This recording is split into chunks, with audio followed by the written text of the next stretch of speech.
I'll just call the meeting to order and we'll just go, and if someone has a problem, we'll find out at some point. But I have 6 o'clock. Yeah, I mean, Cindy, can you just note who's here? Maybe. Excellent. Look at that, that's already done. You can check that off. Boom. We have no unfinished business, so thank you everyone for being here tonight. This is our meeting as the Water Pollution Control Authority. As I just said, we just did roll call. We have no unfinished business, so we can move right to item C, new business. Am I turning it over to the town manager at this point? Yes, sir. Good evening. Thank you. Great to see everyone. And I just want to start by saying we have the pleasure of having representatives from the sewer department here and Rob as well to provide some backup information. And Joe and Josh can certainly fill in, sort of fill in the blanks if there are any. And Rob on the financial side to try to give you a high-level overview and kind of work our way down. But item A, Honor Heights, wanted to begin there to tell you that I think we have some good news to report with respect to the progress on that project. So the construction costs are right in line, actually a little bit slightly over with respect to the total construction. We had estimated 1.1, came in at 1.3. These are just rough numbers, and will certainly I can provide what Rob has given me in terms of the estimates versus actual. But by and large, this is a project that is getting done. We still have to do some things with the road that was the final piece, but the project itself is on schedule, and we've met expectations with that. And I want to go into some of the detail there. So we have the numbers for construction costs, and obviously we need to see where the final numbers land. So we can't give you anything definitive, but it is on a path that we are confident is what we were targeting for. So that's good news. And then by way of the actual project itself, I know I'll address the first item with respect to whether or not we thought we'd get the 82, how many of the 82 properties we'd get to hook up. And I'm happy to report that at this point, between the number of actual installed, because it's now August 19th, we've had quite a few, 42 installed and outstanding permits that will take us to a number of 58, possibly even more. I'll actually, if Joe has any updated numbers on that, but I think that's the accurate number as of today, although I was out, so somebody might have come in today and pulled another permit. I don't know. It does, it changes every day. It does, yeah. But it keeps going up, so that's good. You're in Yeah. 70% plus now. So, right, 75. So if we think of it, well, I mean, close to. If we hit 60, we're, out of the 82, we're roughly there. We're closing in on 3/4 of the, or 75% of the residents there, owners in that neighborhood. So that's great, because I think you know that we looked at, we were concerned, Joe had brought this up in terms of the flow and having enough number and distributed throughout, and that we've hit those numbers. Oh, so that is a concern we can take off the table at this point. And I mean, lately I could just take a manhole cover off and I would be just fine. There'd be enough flow going through this. We can't do that, but it's been going well. So it's thank you, Joe.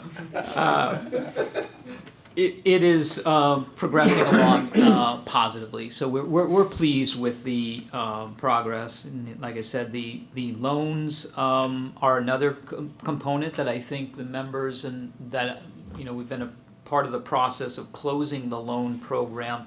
36 at this point that have closed, and there might still be some more because that is an open process in which there's the loan itself, which is open, but there's also the the conversion of $1,000 if you're able to get it by September 30th. So that's the kind of the push and scramble right now, getting those last few in that think they can get a contractor in to get the work done and get that $1,000 forgiven. But the program still goes on, and there may be more that take advantage of that. So the final assessment numbers, Rob has been tracking as well. So as of, this goes back a week, as of August 12th, there were 24 full assessment payoffs of $5,000 each for $120,000, 35 payments of $250 on the assessment of $5,000 or $8,750, and 2 payments of $500 on the assessment. So $129,750 collected on the $410,000 assessment, or approximately 31.65% collected to date thus far.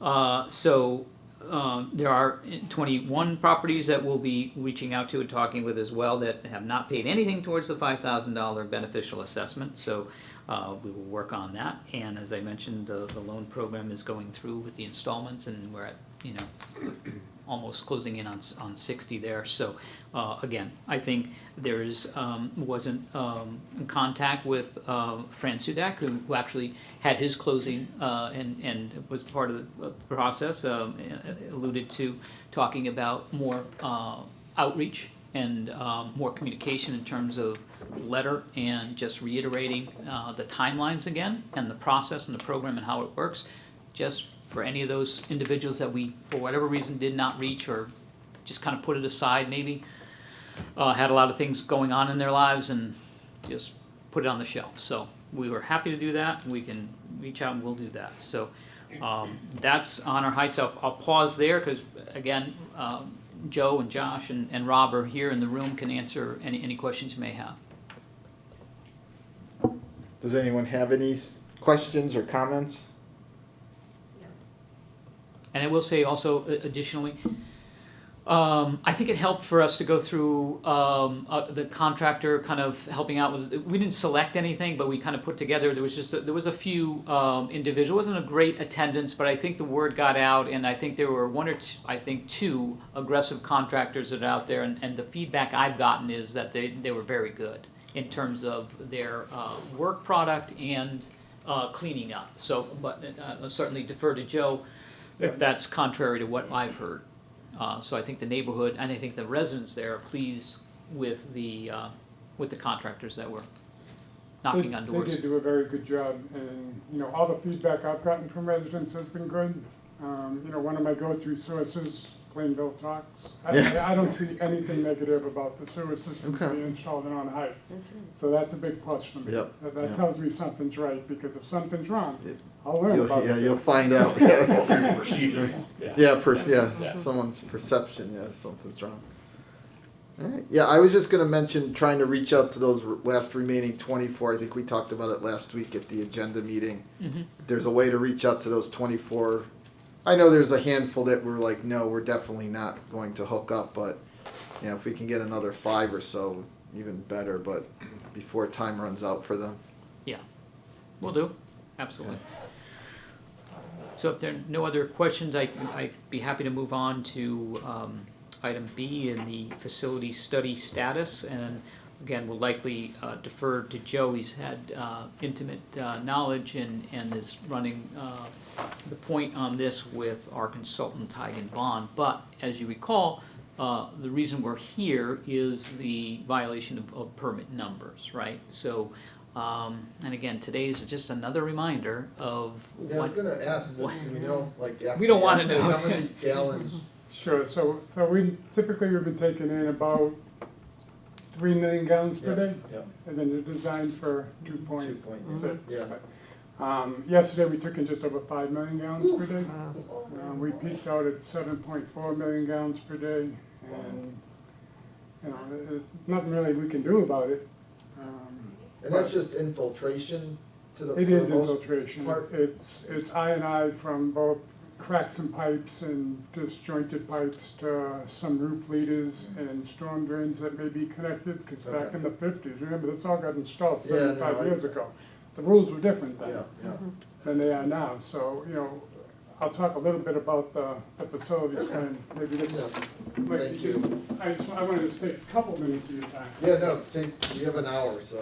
You know, I just love to talk about wastewater, and I don't get very many opportunities. So I see some new faces, I see some faces I know. But I wanted to give you just a little bit of background for those that maybe don't know. So in Plainville, I hate this. There's currently 86 miles of pipe in Plainville, ranging from 6 inches to 42 inches. That's a lot of pipe for a little town like Plainville. You don't think about it, but 86 miles is a lot of pipe. We have 9 pump stations throughout town, and we've been working on upgrading those. We did 4 of them back in around 2008, 2009. We did one about 2014. We're doing one now, Shuttle Meadow, that you approved, that we're going to be working on. We have 2,000 manholes. So, you know, when you hear like a rattling manhole, you're not the only one. There's 2,000 of them out there, and we've been trying to replace them all over the years to make them more watertight. You know, so oftentimes you'll see manholes with holes in them. We don't want those. We don't need those. So we've been replacing those. The sewer pipes in town, they originally installed in 1950, and then again in 1970. So the piping is 50 to 75 years old. And the pipe that's 75 years old is what's known as Orangeburg pipe, or black fiber pipe. And basically what that is pressed cardboard held together by tar. Because that's what they had back in the 50s. There was no PVC, and any steel or metal was going towards war efforts. So in the 70s, we started to see some PVC, and we can see how that area of town is faring better than other areas. But just about everybody's home connection is the same black fiber. So you know, they're having problems also, as well as the town. The original treatment plant was built in 1950. Again, that was a primary treatment plant. So whatever came in, the treatment plant removed whatever sunk to the bottom and whatever floated to the top. Whatever was in the middle went out to the river. We had no ways of treating that. And then in the 70s and 80s, you added technology that would treat what was in the middle. So we could collect what's in the bottom, collect what's in the top, and then use microorganisms to start treating what's in the middle. And then you had another upgrade in the 90s, and that upgrade there was for phosphorus removal. And some of you, I'm sure, remember that. That's when we put the SBR tanks in. And then we had a recent upgrade not too long ago for phosphorus. So I'm sorry, the previous one was for nitrogen. This one was for phosphorus. So why do we want to do this study? And due to the condition of the existing pipes, high groundwater, and more frequent rainstorms, which I think we can all attest to, the facility, which is designed for 2.6 million gallons per day, has struggled to consistently meet its permit, while daily flows are averaging above 4 million gallons per day, and often in the 5 to 6 million gallons per day, as it was yesterday.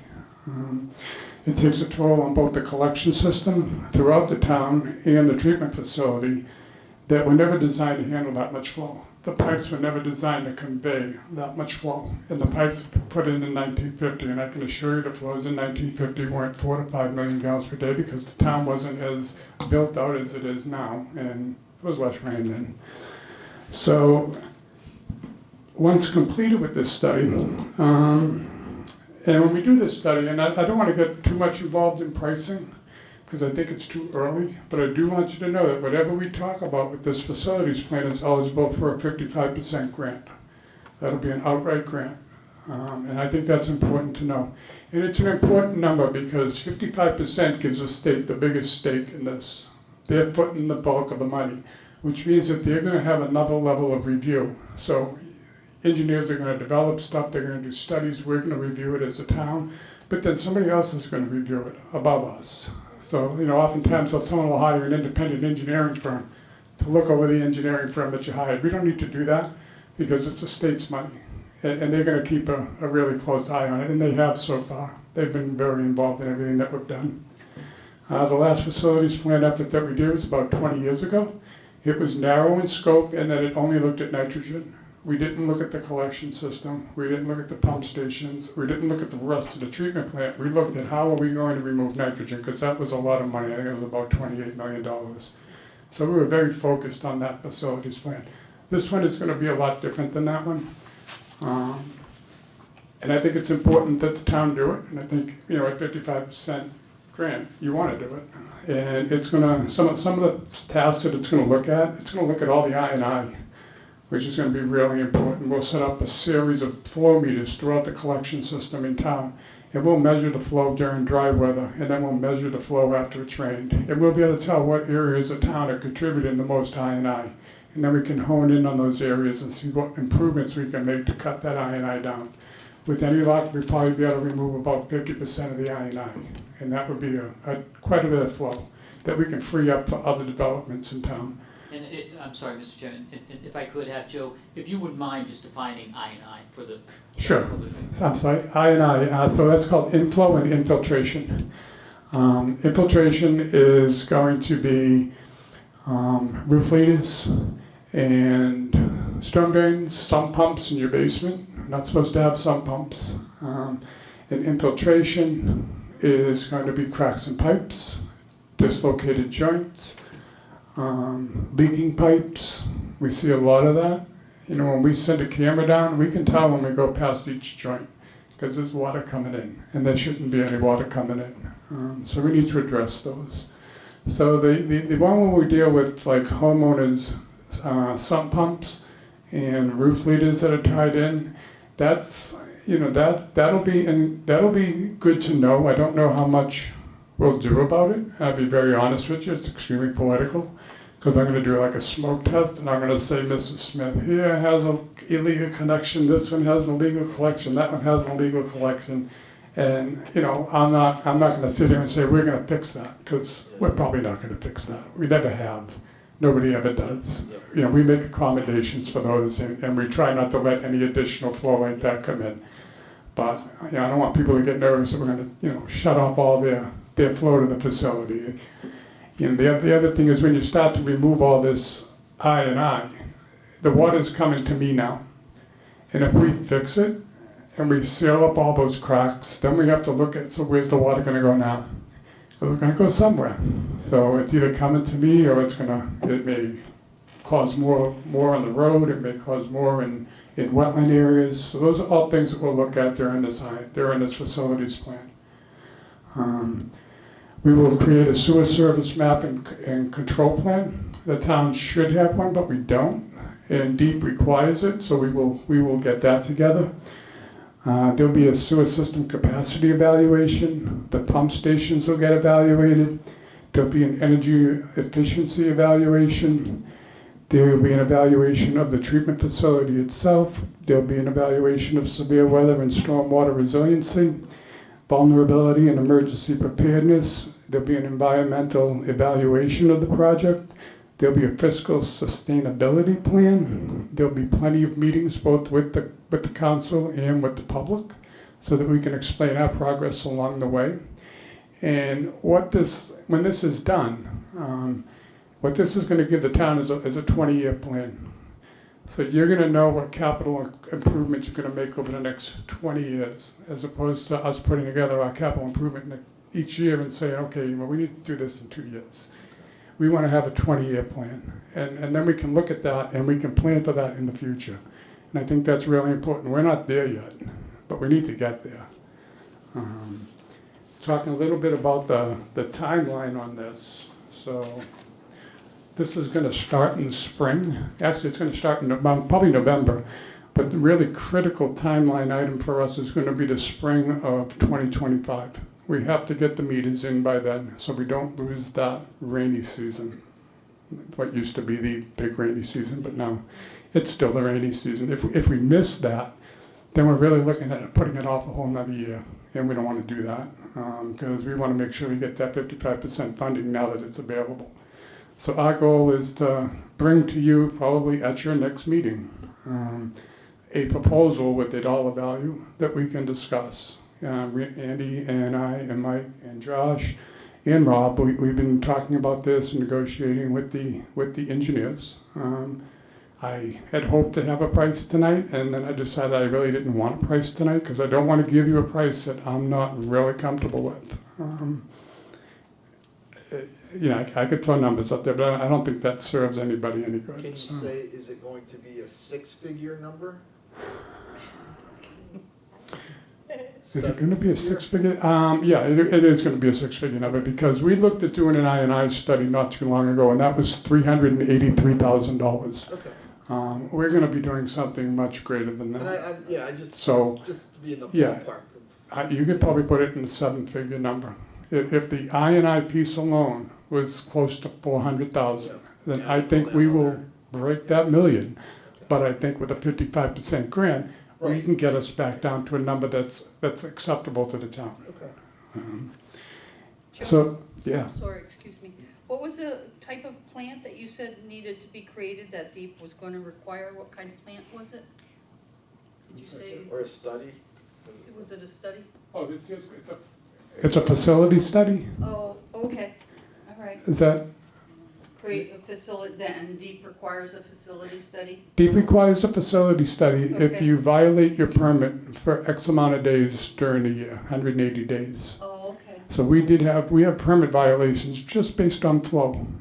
Regardless of how the treatment plant actually works, we'll go the 180 days exceeding our design flow. So at that point, DEEP is gonna say, okay, what are you gonna do about it? right, And that's what we need to answer.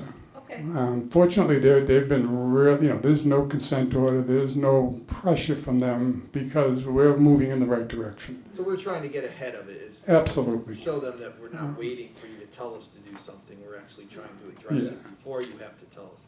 Yeah, we want them to be a partner in this. Yeah.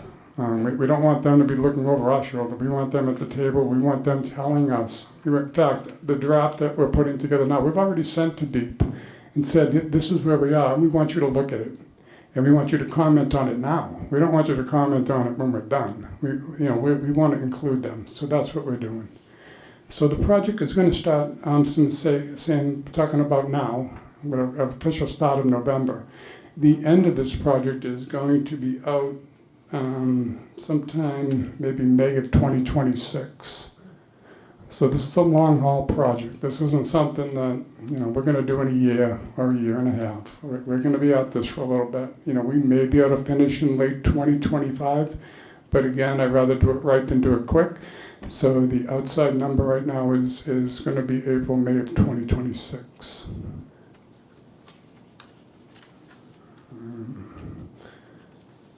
I'm ready for a drink of water, which means I've been talking a lot, but if anyone has any questions, I'm more than happy to go over Go anything ahead and with grab your water. Yeah. I mean, the only question I had was, you're talking about we have some 1950s pipes, we have 1970. If we don't already know that answer, would this study tell us where, like, our most vulnerable pipes are?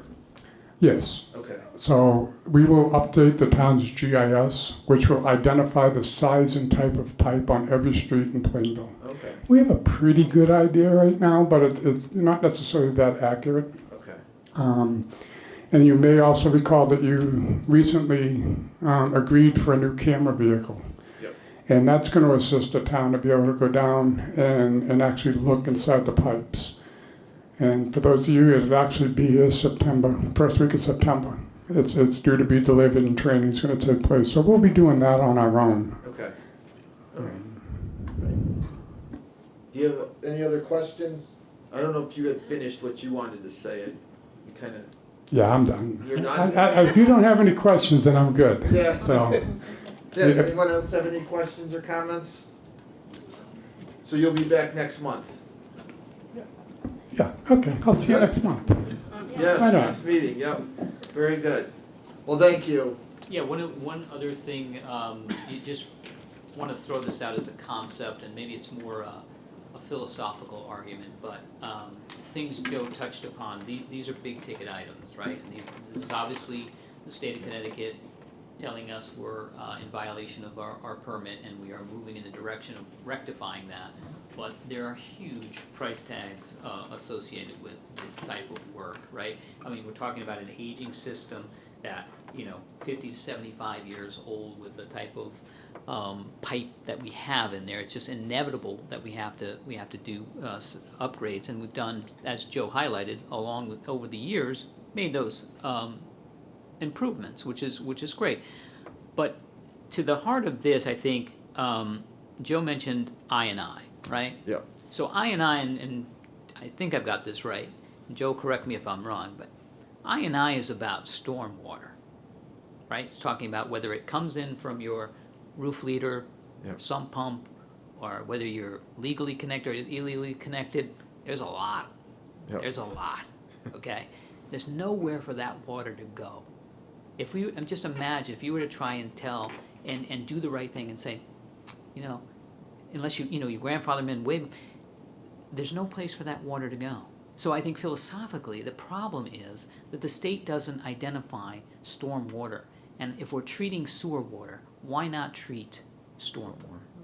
So I would flip the script and say, allow us, go to the, it's a long process, probably don't like it, but the investment in a bigger plant from 2.6 million gallons a day to 4 to 5 million gallons a day, right? Yep.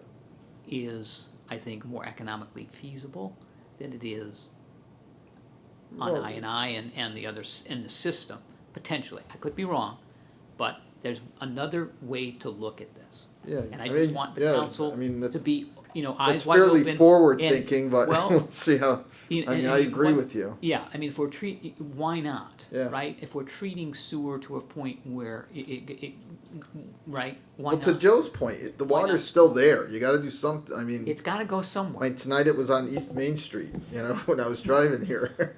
But yeah, it I goes mean, somewhere. I think it will be a nightmare if you get into extracting, Yeah. roof leaders and sump pumps and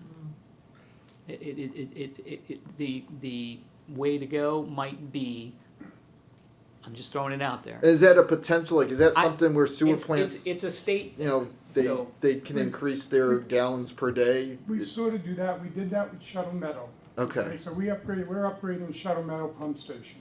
We're upgrading it to accommodate the current flows going in there, which we know is a lot of Yeah, I&I. yeah, We're not gonna yeah. go into the Shuttle Meadow watershed and start trying to fix that I&I. yeah, That's a lot of money. yeah, We looked at fixing one section of pipe, it was a storm pipe, it was 305 feet, and it had a leak in it, and it was just over $200,000. But that 300 feet, now remember, we got 80-something, 86 miles. miles Yeah. of pipe, that's a lot of feet. Yeah, yeah, yeah, So we're never gonna fix the I&I.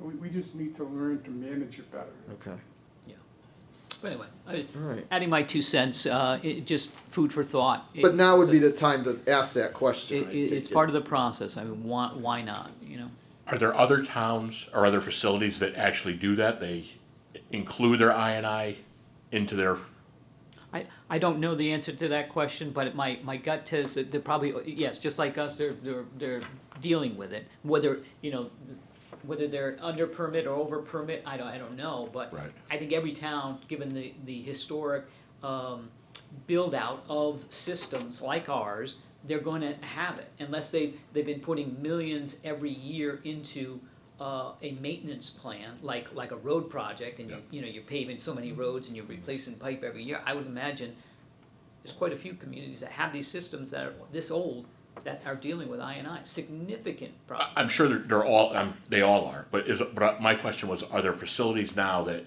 figure that number in to their daily intake? And like you just said, increase in making a 5 million gallon plant as opposed to a 2. I don't know, but So So there are facilities that have done that. The state's not really keen on that, but again, it's Plainville's decision how they want to manage their stormwater. So you can, there are municipalities that have larger plants to accommodate for stormwater flow. They have holding tanks that'll collect that stormwater flow and then run it through the system when it's not raining on a dry day. So you're not getting it all at once in a 24-hour period. 4.5 inches of rain yesterday, just over 4.5 inches. If you had stored that, you could have brought it in over 2 days instead of ramming it through your system in 1 day. So there's some options on how you can handle stormwater. You can never pick a number and say, this is how big the plant needs to be. Yeah. You can't do it, because you're never gonna know what the rain's gonna be. Do you make it for 4.5 inches of rain in a 24-hour period? Or is it like Oxford, over 10 inches of rain in a 24-hour period? How big do you build the plant? So you can never do that, but you can try to manage it and minimize the effects that it has on your treatment plant. Does that make sense? Yeah, Yeah. Okay. yes, go ahead. Like you said, the state isn't keen on it, but it is permissible. Yeah, It is. it is permissible, and that you don't think that would change at any point, yeah? No. No, okay, Because the state's not gonna come in and say, you need to clean up all your I and I. yeah. They're not Go out gonna do that. and police all the There's too many sub-pumps, yeah. cities and towns in Connecticut that there's not enough money to Okay, do that. so there's no talk that, they might make it impermissible at some point, but it will be okay. Mhm. Yeah, okay. Is there any chance that would give a negative impact on any grants? I don't Not know. at this point, no. No, okay. No, and I don't think there would be in the future, because I don't think that they can say, we're not gonna give you the grant because we want you to fix it. Because then you're gonna go back to the town and say, okay, well, the treatment plant was 20 million, and you're gonna give us a grant. So to fix all the I and I, well, that's gonna be 75 million, and we want the grant. And they're not gonna have the money to support all that fixing of the I and I. They're gonna continue to fund these upgrades to accommodate the I and I that's coming in. It's cheaper for them, and it's just a much less political, I mean, if you look at nationwide, it's billions and billions of dollars to fix the water systems in this country. And nobody's gonna spend that. They're not gonna give you that. Government's not gonna Cheapest give way you that. They're possible. not gonna pass a bill and say, here's all this money. All right, Thank you. kind of cut you off, anything? No, Wanna that's- Finish your thought. We kinda Great took questions, over. yeah, and then just, again, we've got to look at the full picture. Okay. And I just wanted the council to be aware that other ideas and other ways to proceed. All right. All right, are we on to any other questions before we move to item C, it looks like? All right, I guess we're up to item C. Future rates, yes. It's fund balance, in a good position. I'm not sure, I could defer to Rob, but I'm not sure we got numbers on that, but we have dashboard that I'll certainly update for the next meeting.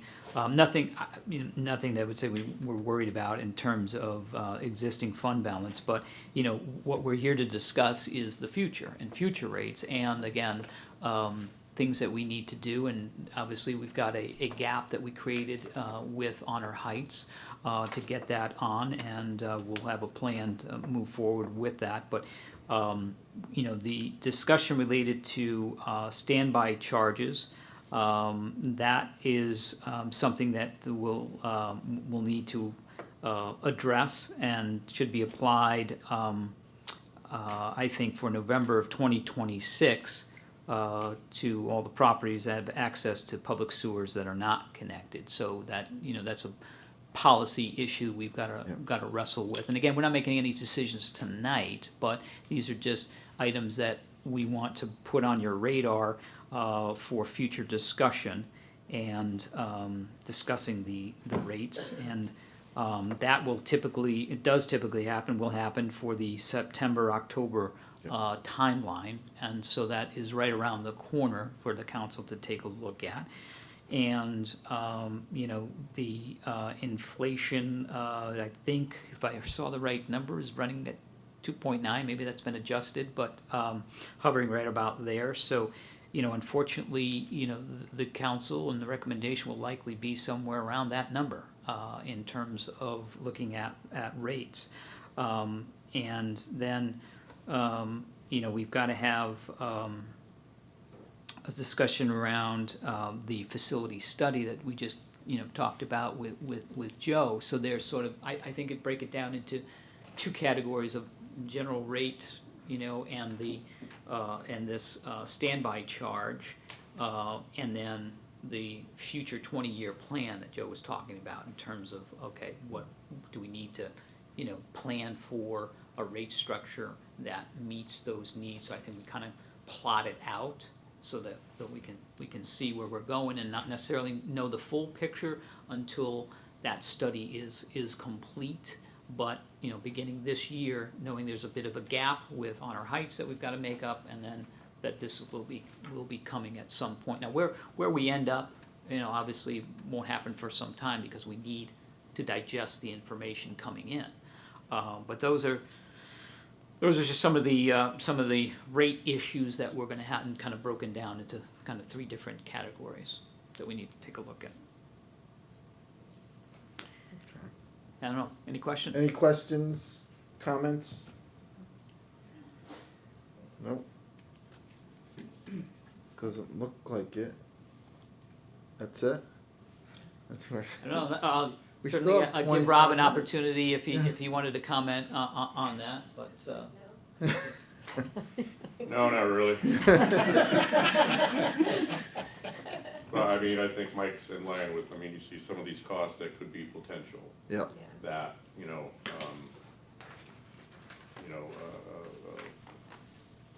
rate increase around the level of inflation is probably gonna be necessary, to think ahead and look forward to, capture some of these costs that are gonna go out the door. And the Honor Heights, that, we're in a hole with that right now, Yep. just simply because of the outflow versus the inflow. Inflow, yeah. No pun intended. yeah. But, we're feeding off our fund balance use, if you Yep, will. yep, So, at a time, we do have to get that money back at Yep. some point. So, Yep. we'll schedule it like we always do. We'll play it out, show you all the numbers and go from there. And we'll have solid numbers on the facilities plan before you make any decisions Okay. in November, so you'll have plenty of time to look at that. Okay. Thank you. Any other comments or questions? Mr. Chairman? Yes. The only question I have is, do we know how many properties in town, have sewer in front of their building that don't utilize it? As far as number of properties, no, but it's gonna be in probably the 3% area that are not connected to the sewer, maybe 4. And that has to do with the location of the railroad tracks and the rivers. Because there's certain places where you can't get to because there's a river that runs across it, and back in the 50s, they didn't run it up there. Okay. But are those people still charged the standby charges if we can't get a sewer line to them? I believe we get charged a well charge. We have There is a a well charge, special, we have a special fee called a well charge. And the reason that they're charged a well charge is if for any reason they should connect, and this would be, Honor Heights would be a perfect example where we didn't sewer that area, but eventually we did. And they get a well charge to cover the cost of the facility, so that when they're ready to connect, this facility is ready to accept it. Okay. You know what I'm saying? Yeah. You're paying for that major infrastructure that was put in back in the 50s and upgraded throughout the years, even though you're not connected to it. And if you have a septic tank, that also comes to our facility if it gets pumped out at a greatly reduced price. I think it's $50. We don't get many septic loads. I don't think we've got one this year. We may not even got one last year. So just about everybody is connected. Thank you. I'll have the breakdown I will try to have the breakdown of what we bill out. Yeah. Well, standby, every bill we send out. Okay. Thank you. All right, any other questions, comments? All right, well, thank you very much. Look forward to seeing you guys again in September. Sure you don't wanna talk some more? We're here. I just, like, is this something like in the last 18 months, as far as our overflow, or, we're allowed 2.6, and we saw data, I think, before the summer started, and we're like 3 million plus pretty Yeah. much consistently now, right? Yeah, It's, I know last year was a very wet year, and this year so far has been very wet, but, And that's really what's kicking it in, like, we've always had high flows. We've always exceeded our permit, but not for 180 days in a row. Yeah, And that just keeps getting bigger and bigger, that amount of time that the flows were higher. I'd say the rainy season, well, April, May is not necessarily the rainy season Yeah, anymore, because we got 4.5 inches of rain yesterday. in yeah, August. yeah, a month's worth in one day. It's just, you would not expect us to exceed our limit in August. Why would we ever exceed our limit in Yeah, August? yeah, It's yeah. dry, the groundwater levels should be really low. We don't typically get a lot of rain in August. Well, and I noticed, and I think we talked, there's someone on Plainville Talks, or one of them complained about, there seemed to be a lot of puddles yesterday. And my attitude, my initial reaction was, well, yeah, you get that much rain in that short a time, water's got nowhere to go. That's why everywhere there's, like you said, look at Oxford, what happened there. It could, but, they someone said, well, maybe it's all the road work we're doing and, The drainage, ever since they changed the yeah, drains they, out. they kinda made it within sound the like past few we've years. changed out the I saw drain it. and Yeah. that's what's caused, partly to blame, but is that, It's really not. What it is the pipe size. A pipe size can only carry so much water. You can't fit, 10 Yep. pounds into a 5-pound bag. Yep. It's gonna carry so much water, and if you get a 3-inch rainstorm, and that water goes through the pipe, pretty good, maybe there's a little bit of puddling.